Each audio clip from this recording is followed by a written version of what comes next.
देह देहाचा संबंध कधीच नसतो. यथा काष्ठंच काष्ठंच समेयाताम महोदधौ समेत्यच व्यपेयाताम तद्वद्भूत समागमः. महाभारतामध्ये त्या संबंधामध्ये असं वर्णन आलेलं आपल्याला पाहायला सापडतं की नदीच्या प्रवाहात किंवा समुद्रामध्ये समुद्रात एखाद्या वेळेला दोन लाकडाचे ओंडके इकडे तिकडे वाहत असतात, पण ते दोन लाकडाचे ओंडके एक लाट आल्याच्या नंतर एका ठिकाणी येतात. काही काळ ते एका ठिकाणी चालत राहतात आणि परत एखादी लाट येते आणि त्या दोघांना वियुक्त करून जाते. काष्ठंच काष्ठंच समेयाताम महोदधौ. महोदधीमध्ये दोन लाकडं एका ठिकाणी येतात आणि समेत त्याच्या व्यपेयाताम.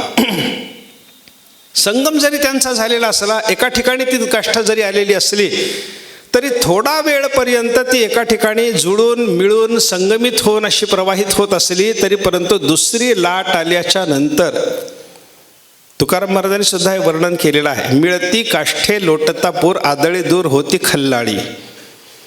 पूर आल्याच्या नंतर नदीमध्ये वाहत जाणारी दोन लाकडं एका ठिकाणी येतात. काही वेळ ते मिळूनच प्रवाहित असतात आणि एखाद्या खडकावर ते लाकडं जर आदळली तर मग ते एकदम एकमेकापासून वियुक्त होऊन जातात. तद्वद्भूत समागमः. महाभारत सांगतो की त्या लाकडाच्या ओंडक्यासारखा जगामध्ये असलेला देहांचा संबंध आहे. जन्माची एक लाट येते आणि दोन देह एका संबंधात येतात.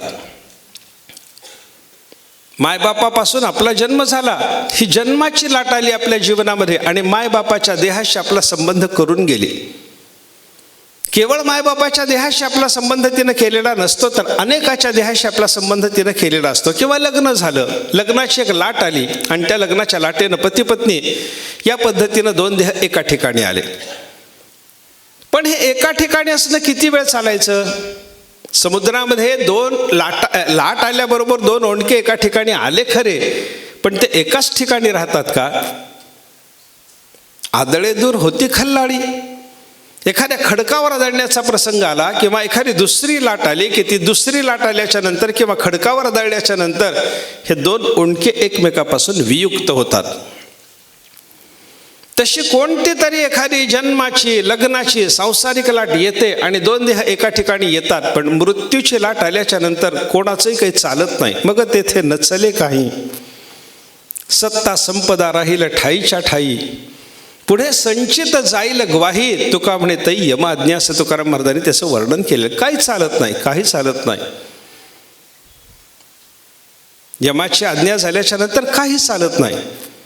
काळाची हे उडी पडेल बा जेव्हा, सोडविना तेव्हा मायबाप, सोडविना राजा देशीचा चौधरी, अनेक सोयरी भली भली. म्हणून तुकाराम महाराजांनी सांगितलं, नको नको मना गुंतू माया जाळी.